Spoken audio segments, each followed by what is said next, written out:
All right, folks are joining too. I'll give 1 more minute and then start with the introduction. Okay.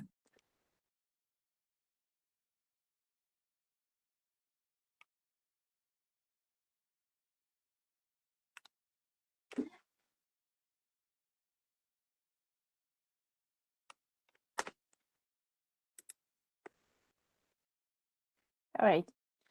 Welcome, everyone. Today's session is Resilience, Adaptation, and Engineering and Inland and Coastal Flooding. This series is a continuation effort after our research symposium and research seed grant and is aimed to showcase research efforts of UConn faculty members and fostering collaboration within the university's community. Each webinar will center around in one of the research areas outlined by CIRCA and accessible through CIRCA's Research Interest Areas website, which I'll put the link in the chat in a minute. And today's webinar, we are here to talk about resilience, adaptation, engineering, inland and coastal flooding. But before we dive into today's session, let's recap what we have discussed the last time during the research symposium in January. Our discussions emphasized on the urgent need to address climate change-induced hazards and enhance resilience within the communities. We also highlighted the importance of fostering strong linkages between the research groups and planners to effectively share outcomes and enhance collaborations.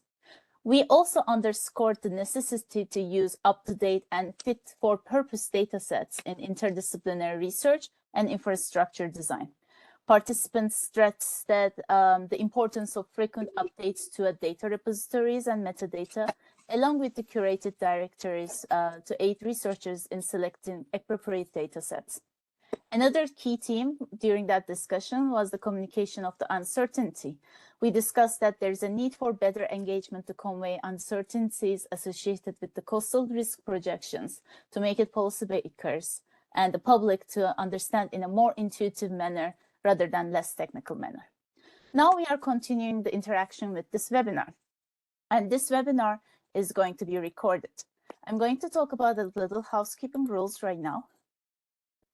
And this webinar is going to have 2 parts. In the first part, we are going to have a presentation from the Professor Jim O'Donnell, who's a marine sciences professor and also the executive director of CIRCA. Please write down your questions when you on the chat, and we'll come to them after the presentation. Once the presentation is done, we are going to open the floor to a lively discussion by enabling your audio and video. So that you can catch up the conversation, ask questions, and also continue the conversation related to resilience, adaptation, and flooding.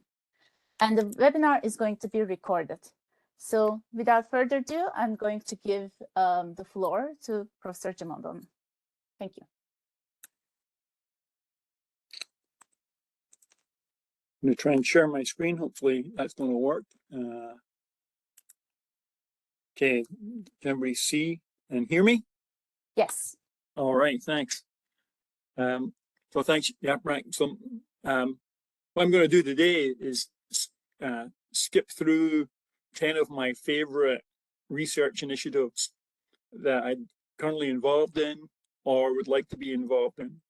And my hope is that some of the audience members would like to be engaged in these things too, and in which case we can connect and begin an effort to develop a collaboration to pursue these questions.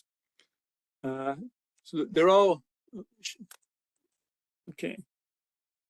Let me try sharing and moving the screen now. Okay, so they're all associated with flooding in Connecticut.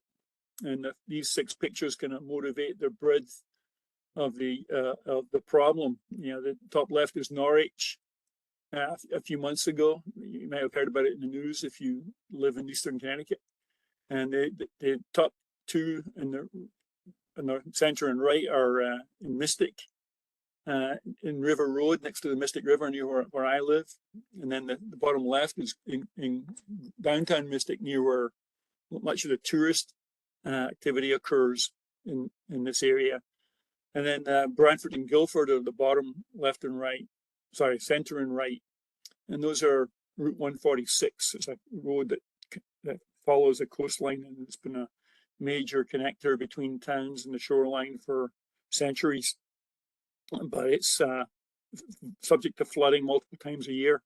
And all these locations have occurred, all these flooding has occurred in the last few years, maybe 2 or 3. And then Stamford and Darien have similar problems. And these are locations that are flooded because of rain mostly, and failure in a drainage system in areas which are low because they go underneath major transportation corridors. And pictures like this could be found for almost any town in Connecticut. And the mission of CIRCA is to try and help the state do something about it. This is from the original proposal to the legislature to establish CIRCA. And the goal is to accomplish helping towns by bringing together the world-class research and outreach capabilities of UConn and the extensive practical experience of DEEP to create and disseminate practical sustainable strategies to enhance the resilience of the built environment while protecting natural ecosystems. So this is a general thrust of CIRCA, and these following questions are things I think that we should try to make progress on because there's threats to the state, and they're also probably relevant to other parts of the world. So CIRCA's primary motivation and funding is to address things in Connecticut, but there are needs around the world, and other federal agencies provide funding for studying similar things and in a more general context.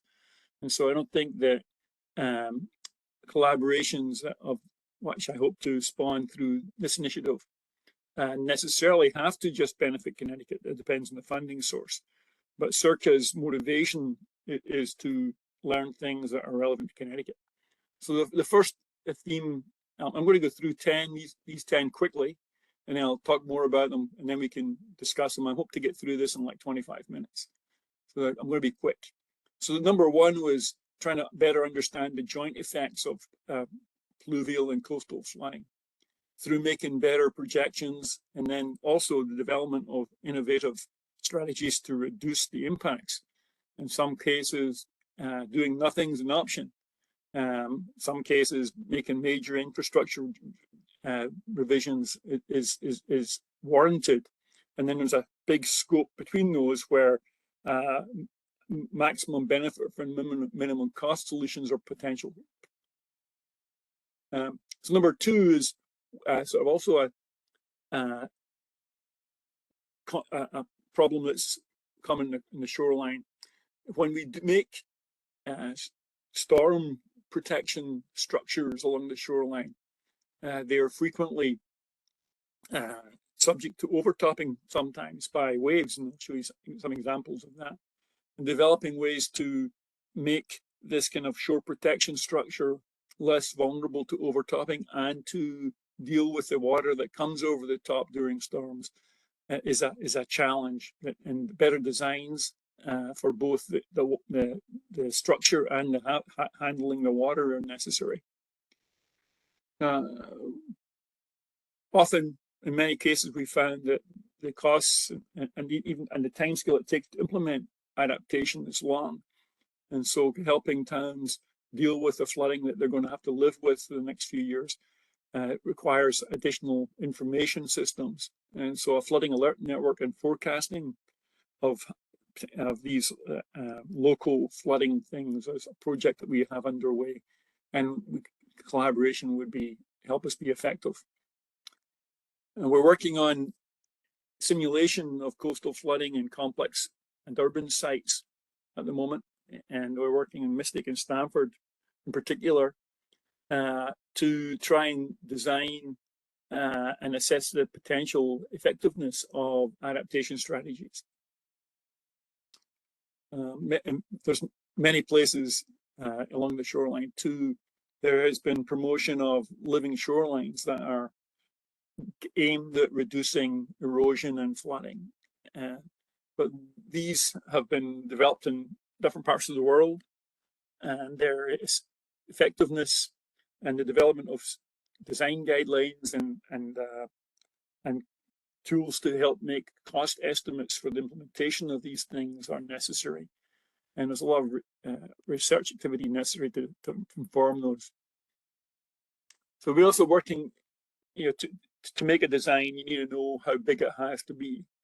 And so we know we've got a pretty good way to make measurements of waves in the middle of Long Island Sound, and we have models that can predict those. But we don't really have a great capacity to do it close to the shore, and I'll show you a few more details on that.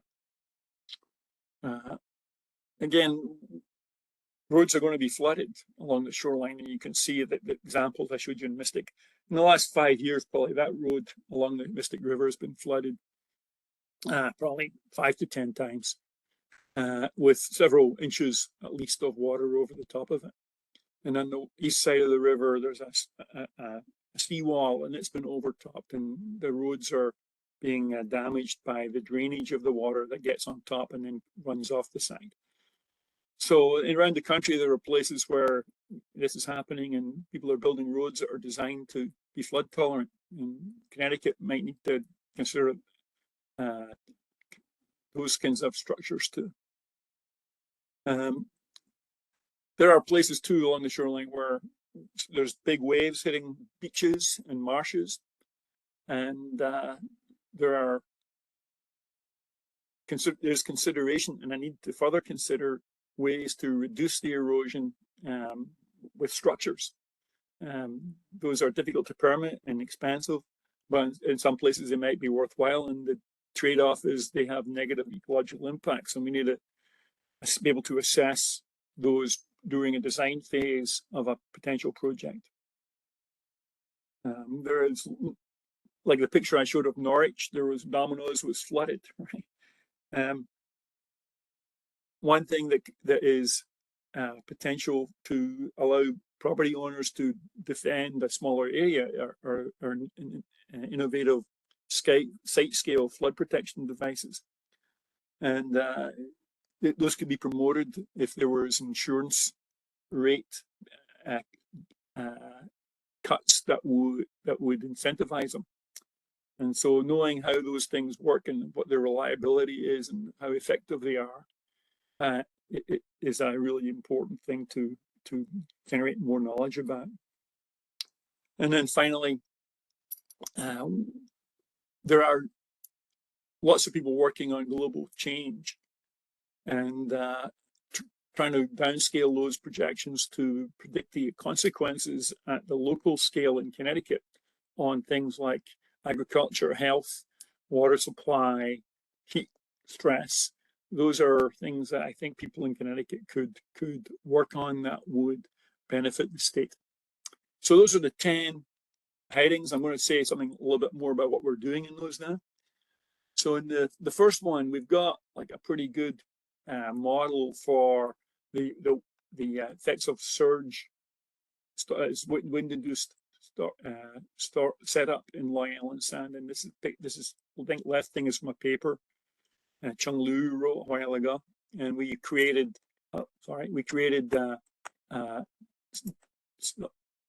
predictions for all these locations with stars for the surge level. But we also need to know now the surge and the probability of that co-occurring with perhaps rain and waves. And this thing on the right is like a result of an analysis using models in China. And what it shows, these red contours shows the expected return interval of a particular surge height. So this number here would be the 50-year return interval for surge and wave height, and this point would be 1 meter of surge and 6 meters of wave height, and over here would be and then up here would be 8 meters and a slightly lower surge height. So this kind of diagram is useful for design purposes, and I think we need to create something like that for each of the towns in Connecticut. And here's like a seawall. None of these pictures are from Long Island Sound, but when you're constructing one, you have to figure out how much water is likely to come over the top. In the one case on the right here, water has gotten over, and now the wall is a barrier to it draining. So figuring out how to maintain a system and make designs that would estimate the flux, amount of water a pumping system has to handle is why I have in mind here. Here are some locations. This one's Bluff Point State Park in Groton. This is Brantford, and both of these are underpasses under the railway bridge, and they're flooded frequently. And so an alert system that would allow people to know an hour from now it's going to be impassable, or that it is currently flooded. That's what we have in mind. And so we're working a way to do that right now. But the hard part is really dissemination of the information and making it reliable, robust, and sustainable. So I think it's an important thing to do.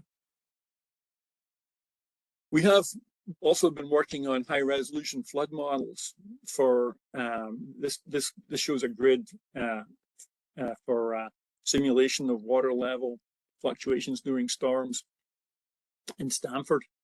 And there's a storm surge barrier down here and in Stamford, and we want to understand its effectiveness in the future. And so simulating the storm with current sea levels and higher mean water levels is what's going on here. And this is a high resolution part of this mesh. So this picture on the right here is a blow up of what's going on down here. So you can see we're resolving the tide gate in this model. But this is just the model for the flooding driven by the Wyland Sound water. And what I'd like to see is models like this being easy to implement in all the towns when necessary, and have them linked to drainage networks. It's the pipes that drain rainwater, etc., from parking lots and roads into this harbour.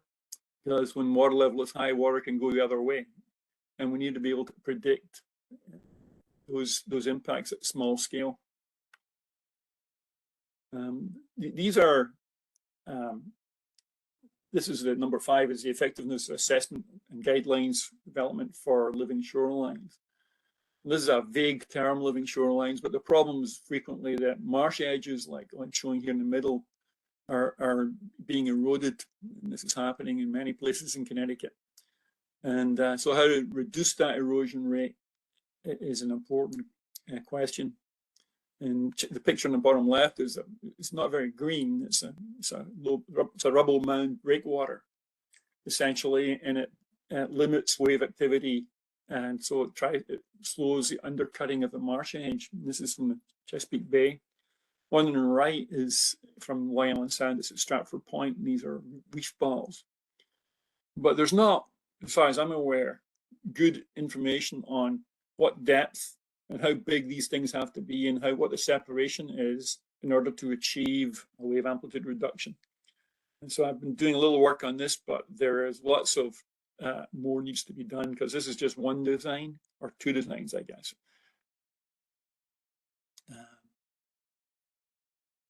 So the model I showed you earlier of Stamford, is for water level predictions, but we also need wave predictions.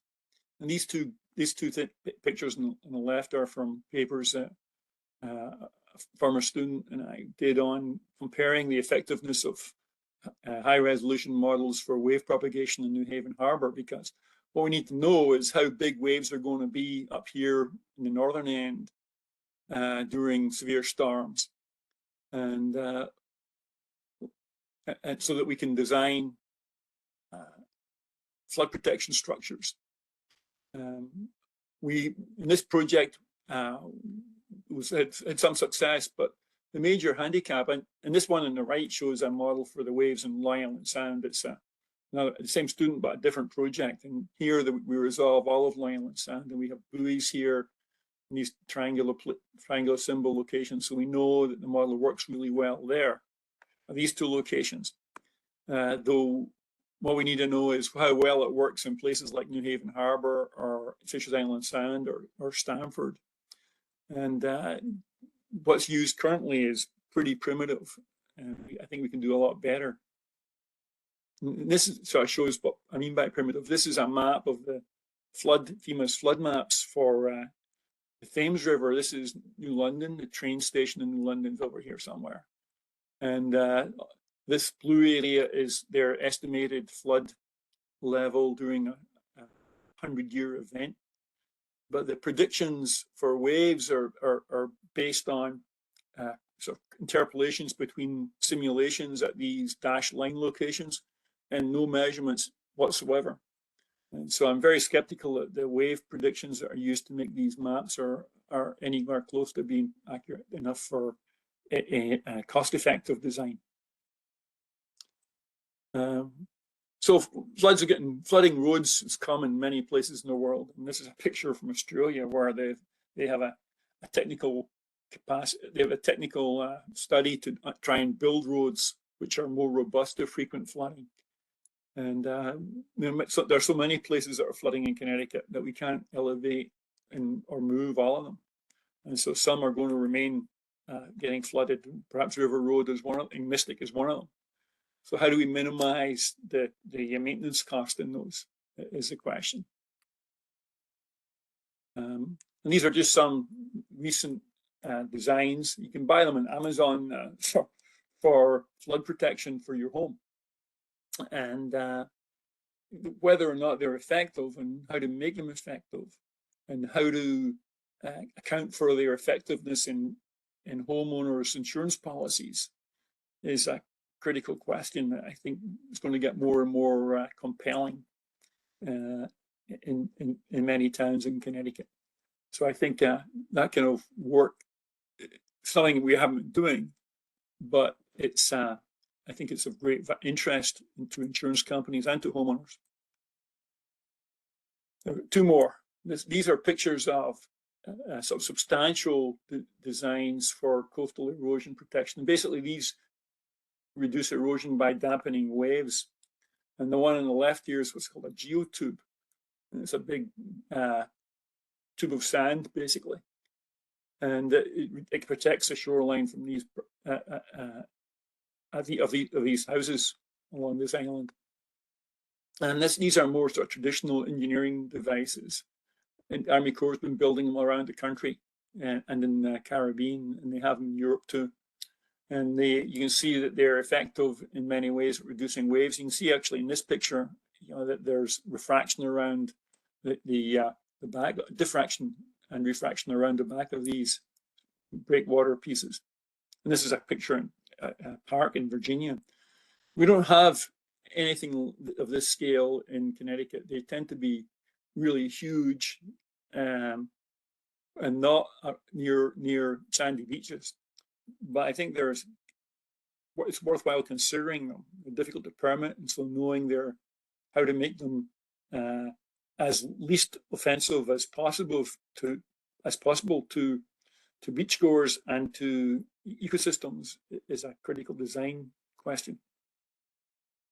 And then finally, the last one is we need to know what to plan for, and there is a report that we supported. It published in 2019 that projects the temperature and precipitation patterns in Connecticut for the next 100 years based on global simulations that have been downscaled. And we're working on trying to do more of that, a revision of this in the coming months and year. But technology, techniques, approaches to translating global change to impacts on towns is a broad question of great practical importance, and it sort of involves climate science and engineering and perhaps health sciences and other things. And I'm hoping that people will be interested in working in that too. So let me go back to my 10 things now, and I'd like to invite people now to ask questions or express interest in working on these things, or anything else they care to bring up. And I'm 22 minutes in. Okay, that sounds good. So while people are taking their questions, my colleague Marc, deVos, and I are trying to enable the panel option for everybody so they can unmute themselves and join with the video. So just give us a minute and we're working on that.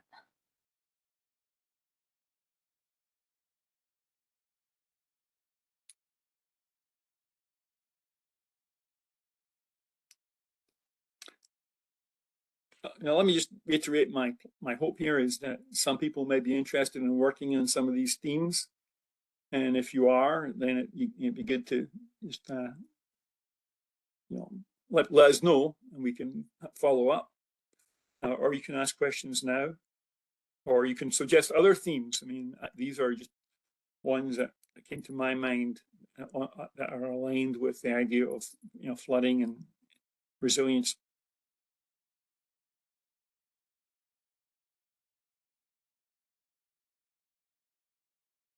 Okay, now everybody can unmute themselves or enable their video and join the conversation discussion.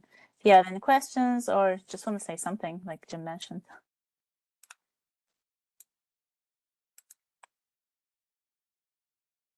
You don't all rush at once. I've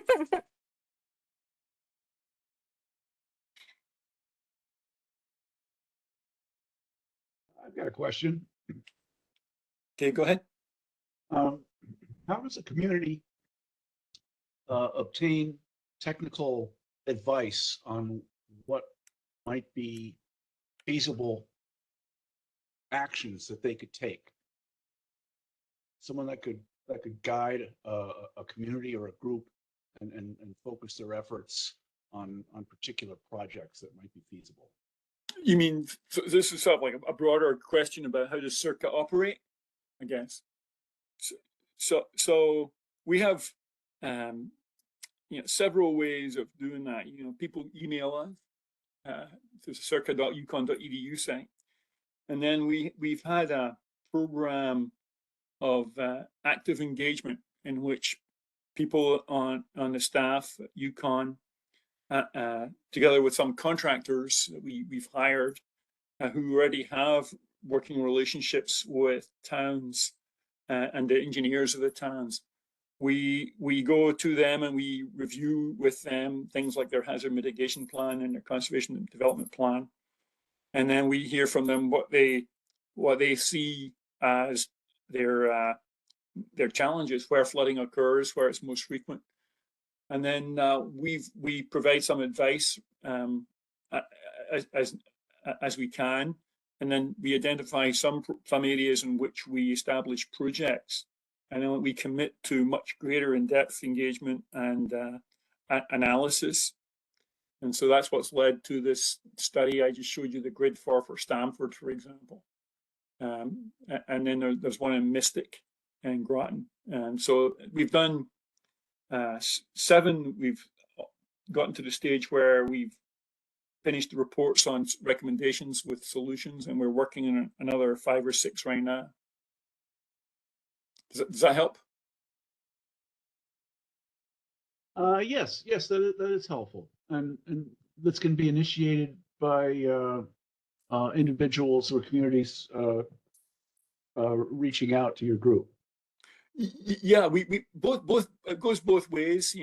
We've harassed the town leadership in some places because we want to be comprehensive.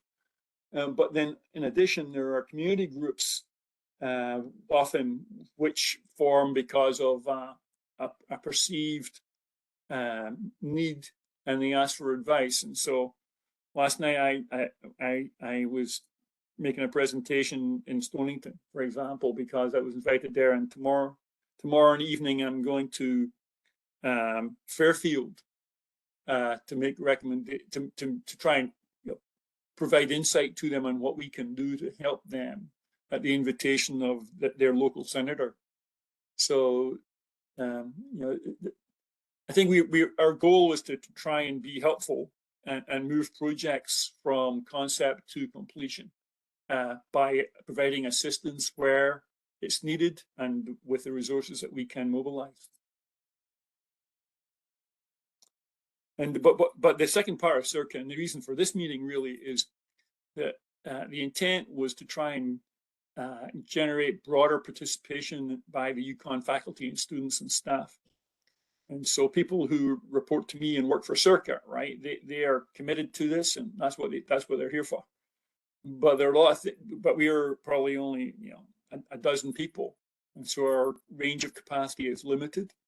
And we're trying to increase that, and then we also want to try and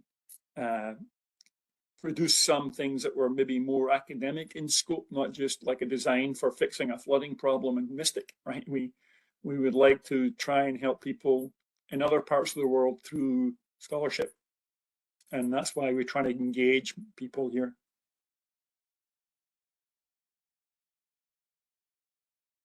Thank you. Thank you for asking.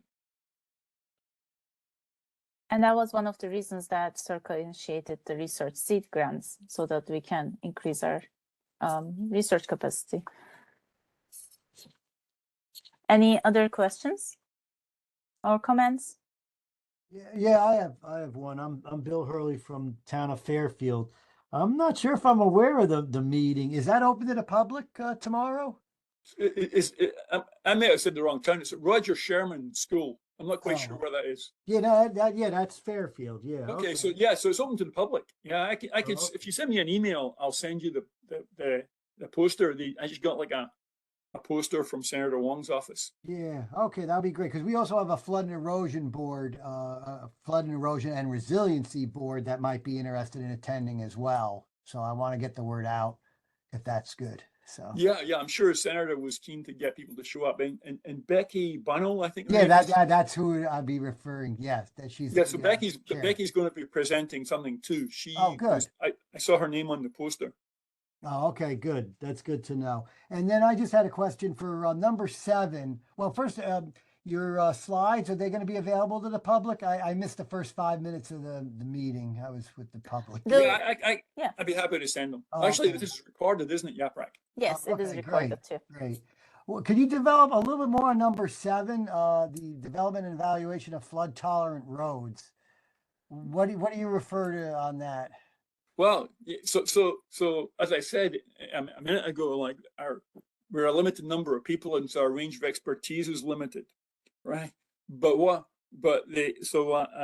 a colleague in the law school is a member of the, or he has been a member of the government in Brantford, and as far as I'm aware, there people who maintain roads in Brantford have noticed that they have to repair them more frequently along the shoreline because of the increased frequency of flooding. And so I was looking to see, is there engineering design guidelines for construction of roads that are frequently flooded? And there appears to be, in some places at least, that kind of engineering assessment. And this one in Australia was one I found. I know of one in Delaware, but I think that towns in Connecticut would benefit from understanding that too. And so, if there are people who know how to do that kind of research, it would be great to engage them, at least engage in the discussion of whether or not we want to try and pursue this. And I'd be happy to help with that. Yeah, because the idea that we have is we could possibly raise the road a little bit, maybe a foot or 2, but that's probably the most we'd be able to do. And then that would at least combat some of your smaller storm surges, or at least get us the 20 inches by 2050, if you know what I mean. So yeah. That's. I mean, there are places where that's just difficult, right? And there has been cases where we've worked that that solution has been proposed and discussed, and then because of some local opposition, the discussion was kind of suspended, so nothing happened. And also it costs a lot of money. So in places where maybe there's a small road to a private home, or they might be wanting to take or maybe they're building something in an area which is too low, right? And anyway, my point is that an option for developing criteria and designs that would broaden the range of options that towns and people have is what I have in mind here. Yeah, and I have one more question, but I want to make sure everybody has a chance. If there's no other questions, I got one more about number 3. So just to let you know. Ali's got a hand up. Oh, thank you.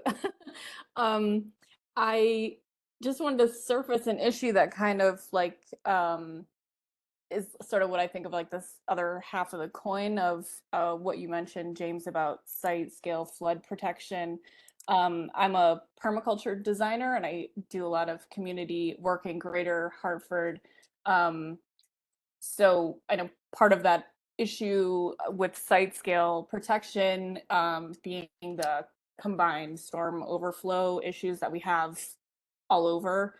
But I just want to surface for you, for other folks who are listening, solutions specifically tailored to like multifamily buildings and rental tenants, because very often, you know, consumer type products that would work for, you know, like a private homeowner are not accessible or not even applicable to, you know, multifamily residents. So there's certainly a policy side to that, having to do with accountability and responsibility of landlords and property managers, but also just on the sort of like physical manipulating, you know, the water flow aspect. I think that's a big need for research and innovation. Yeah, well, thanks. There's a new capacity by the Connecticut Green Bank to fund resilience projects, and the challenge though is to measure how much resilience you're getting, right? And that's what kind of motivated this question. And it could be single family homes, or it could be businesses, or it could be multifamily homes. And the only place I've seen these, well, actually there's two places I've seen them deployed. One is in Manhattan, around like a big bank, and it's like a 3-foot high steel flexible wall. And then I think there's a school in Fairfield, perhaps. Maybe it's this Roger Sherman place. I've forgotten which one it was, but I remember when it was designed, it was the first floor level was designed to be higher than the FEMA flood level, but the basement doors were hardened so that when they closed, they could be essentially watertight, and the walls are concrete. So essentially, it's like a waterproof barrier from a door.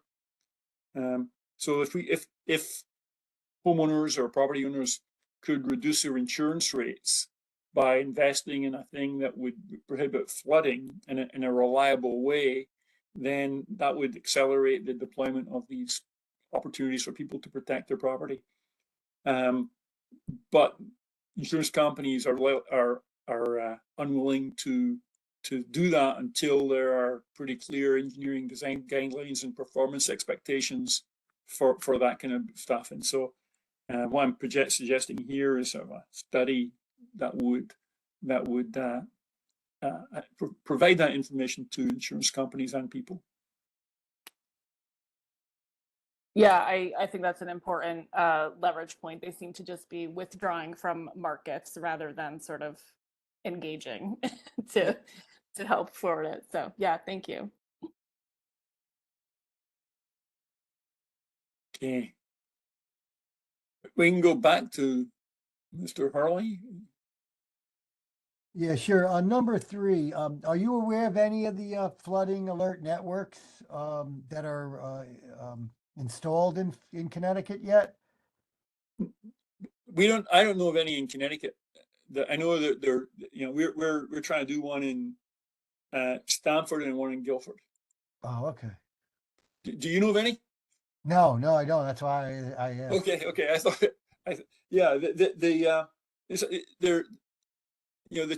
there's some technical challenges, but they're modest. I think that what we're trying to figure out just now is what's the best sensor and telemetry network, and who is it most effective to deliver the information to, and then how to do it. And then so we're going to do a pilot, but there's opportunities then to the research opportunities, I think, are to use information that is available from these sensors and perhaps other sensors and meteorological forecasts to make an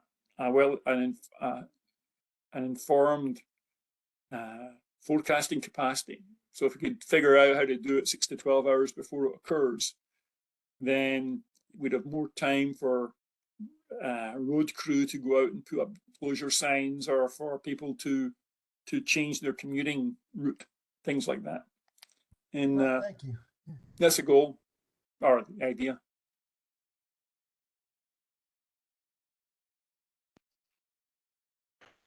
So I have a question. This is John Wertham. I used to live and work in Connecticut for some 35 years, but moved to Maine. So I'm sitting outside of, or in my office in Portland, Maine, working for Ramball, a multinational company.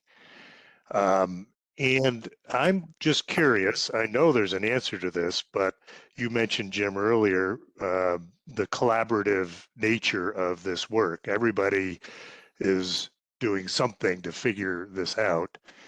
And what are the collaborations you're working on in Maine, if there are any? And I'm sure there are, because we're on a board of the Climate Work Maine. I'm sure you're familiar with Gulf of Maine Research Institute and the Maine Climate Council, but if there's any opportunity to create these collaborative relationships, I'd love to be involved with trying to do that. I'm fairly new to Portland, but that doesn't mean I can't figure out how to do that or make some connections. Yeah, so these problems are ubiquitous across the world now, and cities and towns everywhere are trying to figure out what to do. So we've focused on Connecticut because we started this 10 years ago, and we were funded by the state to pay attention to Connecticut towns. And at that time, there really wasn't as much capacity in other states either. So now I think we're at a phase where synergy could be achieved by collaborations across states boundaries. We don't have any substantially right now, but we're certainly open to it. There are programs that are a bit like CIRCA in other institutions, but one of the big challenge to helping towns is that they have limited capacity, and everybody else has got other jobs, right, as well. So sustained engagement is necessary to keep things moving. And so we've kind of committed our resources to paying attention to people in Connecticut, and we've got good relationships with most town leaderships. And so there's likely to be some technical and science and perhaps policy cross-fertilization that would arise by working in other towns and states. But the hard part of the business is working with towns on their schedule, with their people, on their problems, and their citizens. And that's, I think, a local issue that has made CIRCA. Any success that we've had is because of that. We've focused on towns in Connecticut. There's a flood network. There's a water level measuring network in Maine that GMRI runs, and I know a little bit about that. And that informed a decision recently about which sensors to purchase for ours. Right? I had a look at their data and the data quality, etc. And so that's a good example of, I think, what you're bringing up. And I'm clearly open to other collaborations, and I'm sure people in the faculty at UConn might even have things that they're working on in other states and other countries. Right. Well, and as is University of Maine in Orono, they have a very sophisticated climate organization up there. I wasn't suggesting that you work for towns in Maine, because you hit it right exactly, Jim, and that's everybody's struggling with figuring out how to deploy their resources at the local level. And I was more a general question of not collaboration between a Maine town and a Connecticut town, but just sharing information about what you're collecting, because I've always admired what CIRCA does and how they do it and how they disseminate that information and at the Connecticut level. And I think other towns and states like Maine could learn from how you do it, not necessarily how you implement it in Connecticut. Yeah, yeah, thanks. That's I guess why I was, that's a positive thing I see in that way too, that there's strategy and policy and some technical things are certainly shared. And we have a collaboration with a thing called NERICUS, the Northeast Regional Association of Coastal Ocean Observing Systems, which is based in New Hampshire, and University of Maine is part of that consortium, and so is GMRI, and they're trying to foster a water level network system as well. So that collaboration is in place, and they, I think that would be long term valuable if the NOAA budget gets restored the way it was last year. But at the moment, that program is on hold until the next federal budget is passed, because at the moment everything that's a lot of the funds they depend upon have been cut. Yeah, but let me know if you see an opportunity to collaborate. I'd be happy to engage in that. Will do.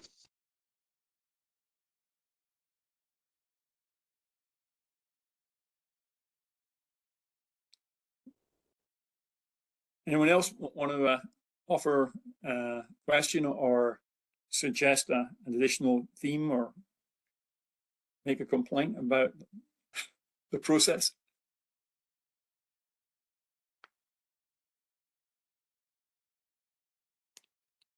Okay, well, thanks everyone for your time. If you could have any questions afterwards, you can email Professor O'Donnell. I put his email on the chat. And just before we finalize our conversation, I wanted to remind our next webinar. The next webinar is going to be this Thursday by Dr. Chadwick Rittenhouse. We are going to talk about decarbonization and energy and biodiversity ecosystem and conversations. As we mentioned before, this is all recorded, and then slides and webinar will be shared, and you'll probably get a notification. If you haven't done it already, please follow the Resilience Rundown, and thank you so much for joining us. Have a nice day. Bye-bye. Thank you. Thank you. Bye.